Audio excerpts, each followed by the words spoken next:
RFO 2-car park semi-complete duplex house, Cavite po ang location nito, Naik, Cavite.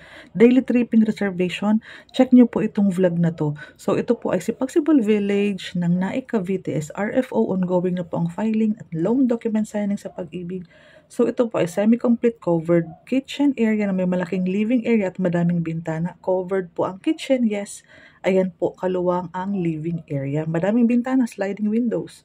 Malaking CR, check. 2 car park, kasya dito. Pwede mo naman i-extend, i-expand, i-covered garage yan. So, semi-complete na po. Imagine mo, no down payment, no reservation, no equity. Ito, 10,000 lang ang cash out. Provision for 2 bedrooms. Walang down payment. Makakapag-ipon kayo ng pang-renovate. Anyways po, nakatipid naman na kayo dahil 0 down payment. 10,000 lang po ang cash out. Maaliwalas, maliwanag, mahangin, madaming bintana. Duplex house, may ready na butas for aircon.